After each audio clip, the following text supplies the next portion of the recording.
हिमाचल में 2 दिन बारिश बर्फबारी की संभावना। केलांग का न्यूनतम पारा -12.4। हिमाचल प्रदेश में 2 दिन बारिश और बर्फबारी के आसार हैं। मौसम विज्ञान केंद्र शिमला के अनुसार ताजा पश्चिमी विक्षोभ की सक्रियता से राज्य के कई भागों में 9 और 10 फरवरी को बारिश बर्फबारी की संभावना है। वहीं निचले व मैदानी भागों के लिए बिजली चमकने व अंधड़ चलने का येलो अलर्ट जारी हुआ है। 11 फरवरी को भी कुछ भागों में मौसम खराब रह सकता है। राजधानी शिमला सहित अन्य भागों में धूप खिलने के साथ हल्के बादल छाए रहे। उच्च पर्वतीय 1-2 स्थानों पर बर्फबारी जारी रही। राज्य के बर्फबारी वाले जिलों में अभी भी 140 सड़कें यातायात के लिए ठप है। बुधवार सुबह 10 बजे तक लाहौल स्पीति जिले में सबसे अधिक 120 सड़कें बाधित थी। इसके अलावा चंबा में 9 और कुल्लू जिले में 7 सड़कें ठप थी। वरिष्ठ न्यायाधीश सबीना होंगी हिमाचल हाईकोर्ट की मुख्य न्यायाधीश। हिमाचल प्रदेश हाईकोर्ट की वरिष्ठ न्यायाधीश सबीना को मुख्य न्यायाधीश नियुक्त करने की सिफारिश की गई है। सुप्रीम कोर्ट ने बुधवार को अपनी सिफारिश केंद्र सरकार को भेजी है। मुख्य न्यायाधीश अमजद ए सैयद अपना सेवाकाल पूरा होने पर न्यायाधीश सबीना को 21 जनवरी 2023 से मुख्य न्यायाधीश का कार्यभार सौंपा गया था। मुख्य न्यायाधीश बनने के बाद ये 2 महीनों तक अपनी सेवाएं देंगी और 19 अप्रैल 2023 को सेवानिवृत्त होंगी। न्यायाधीश सबीना का जन्म 20 अप्रैल 1961 को हुआ था। कानून की पढ़ाई पूरी करने के बाद उन्होंने पंजाब और हरियाणा उच्च न्यायालय में वकालत की। बद्दी में निर्माणाधीन भवन का लेंटर टूटा, मलबे में दबने से 2 मजदूर घायल। हिमाचल प्रदेश के सोलन जिले के बद्दी में निर्माणाधीन भवन का लेंटर टूट गया। इसकी चपेट में आने से 2 मजदूर घायल हुए हैं। जानकारी के अनुसार यहां पर निर्माणाधीन भवन का नया लेंटर डाला जा रहा था। इसी दौरान अचानक लेंटर टूट गया। हादसे के समय लेंटर पर मजदूर काम कर रहे थे। इनमें से 3 ने तुरंत छलांग लगाकर अपनी जान बचाई, जबकि 2 लेंटर के नीचे दब गए। सूचना मिलते ही बचाव दल मौके पर पहुंचा और लेंटर के नीचे दबे दोनों मजदूरों को सुरक्षित निकाला। एक की हालत गंभीर बताई जा रही है और उसे उपचार के लिए पीजीआई चंडीगढ़ रेफर किया गया है। दूसरे को हल्की चोटें आई हैं। औचक निरीक्षण के लिए 2 उड़न दस्तों का गठन, उद्योगों की मंजूरी देने के लिए अधिकारियों को दी शक्तियां। हिमाचल प्रदेश प्रदूषण नियंत्रक बोर्ड ने औद्योगिक इकाइयों के औचक निरीक्षण और सैंपलिंग के लिए 2 उड़न दस्तों का गठन किया है।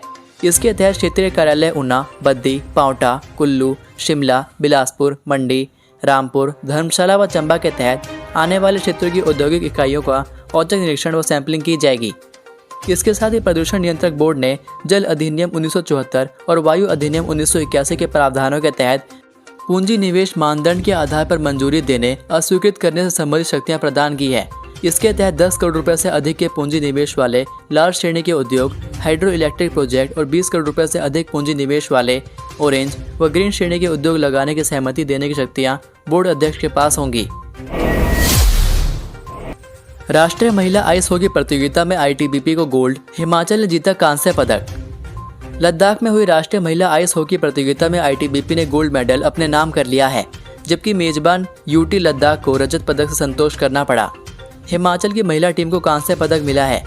बुधवार को आईटीबीपी और यूटी लद्दाख के बीच आइस हॉकी का फाइनल मैच खेला गया, जिसमें आईटीबीपी ने 2 गोल और यूटी लद्दाख ने 1 गोल किया। रोमांचक मुकाबले का दर्शकों ने खूब आनंद उठाया। कांस्य पदक के लिए हिमाचल का मैच दिल्ली के साथ होना था। बारिश होने की वजह से अंकों के आधार पर हिमाचल की टीम को कांस्य पदक दिया गया। हिमाचल में बंद नहीं होगी हिमकेयर, न आयुष्मान योजना, सुविधाओं में सुधार होगा।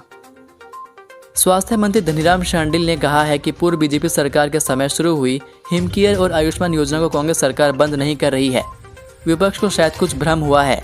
उन्होंने कहा सरकार इन सुविधाओं में और सुधार की कोशिश कर रही है। जब वे दिल्ली दौरे पर गए तो इन योजनाओं में पैसे की कमी का उन्होंने जरूर मुद्दा उठाया था। स्वास्थ्य मंत्री ने कहा कि केंद्रीय स्वास्थ्य मंत्री मनसुख मांडविया ने उन्हें भरोसा दिया है कि केंद्र की तरफ से पूरी मदद मिलेगी। स्वास्थ्य मंत्री ने सरकार द्वारा विधायक निधि के पैसा रोकने से भी इनकार किया। उन्होंने कहा हम किसी भी योजना का धन नहीं रोक रहे हैं, बल्कि आने वाले बजट में जो सुधार हो सकता है उस दिशा में इस वक्त सरकार काम कर रही है। जयराम बोले, झूठे आरोप लगाना और भाग जाना राहुल गांधी की पुरानी आदत। लोकसभा में राहुल गांधी द्वारा पीएम मोदी पर लगाए गए आरोपों पर हिमाचल बीजेपी भड़क गई है। राहुल गांधी के बयान पर नेता प्रतिपक्ष जयराम ठाकुर ने तीखी प्रतिक्रिया दी है। उन्होंने राहुल गांधी के वक्तव्य को झूठ का पुलिंदा बताया। उन्होंने कहा कि जिस प्रकार राहुल गांधी ने झूठे को सच साबित करने का असफल प्रयास लोकसभा में किया वह दुर्भाग्यपूर्ण है। उन्होंने केवल पूरे देश में सनसनी फैलाने का प्रयास किया है। राहुल गांधी और उनका परिवार जमानत पर चल रहा है और समस्त जनता जानती है कि क्यों चल रहा है। किन्नौर में हत्या कर सड़क किनारे फेंका शव, पूछताछ में आरोपी ने कबूला गुनाह। हिमाचल के किन्नौर जिला में लापता व्यक्ति की हत्या का मामला सामने आया है। पुलिस ने हत्या के आरोपी को चंडीगढ़ से गिरफ्तार कर लिया है। आरोपी ने अपना गुनाह कबूल कर लिया है। वहीं पुलिस ने आरोपी की निशानदेही पर पांगी कश्मीर हाईवे के पास इस शव को बरामद कर लिया है। पुलिस ने हत्या का मामला दर्ज कर आरोपी को कोर्ट में पेश किया, जहां से उसे 10 फरवरी तक पुलिस रिमांड पर भेजा गया है।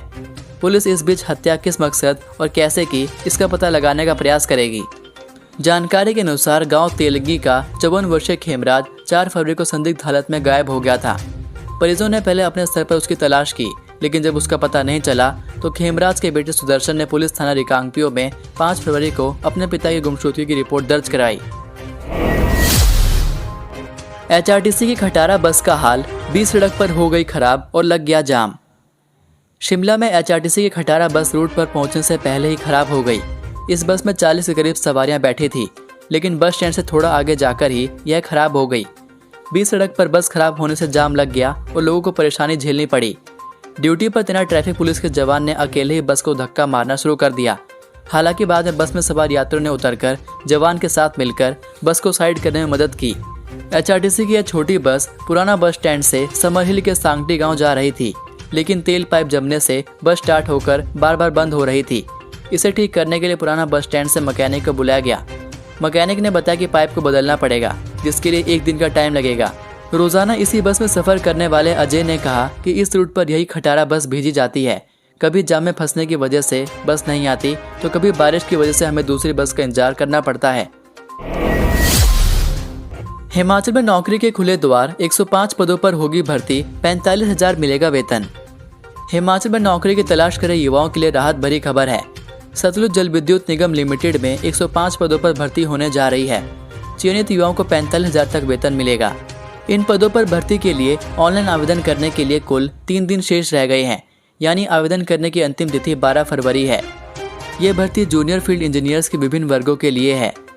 SJVNL के अनुसार कुल 105 पदों में सिविल विंग के जूनियर इंजीनियर के 30 पद, इलेक्ट्रिक जूनियर इंजीनियर के 35 पद, मैकेनिकल इंजीनियर के 20 पद, जूनियर फील्ड ऑफिसर के 10 पद, junior field officer finance and accounts के 10 पदों पर भर्ती की जाएगी। अधिक जानकारी के लिए आप यहां पर वीडियो को रोककर पूरी जानकारी देख सकते हैं। तो ये थे आज के मुख्य समाचार। प्रदेश की हर बड़ी खबरें जानने के लिए चैनल को सब्सक्राइब जरूर कीजिए, साथ ही बेल आइकन को क्लिक कीजिए। मिलता हूँ आपसे अगली वीडियो में, तब तक के लिए जय हिंद, जय भारत, जय हिमाचल।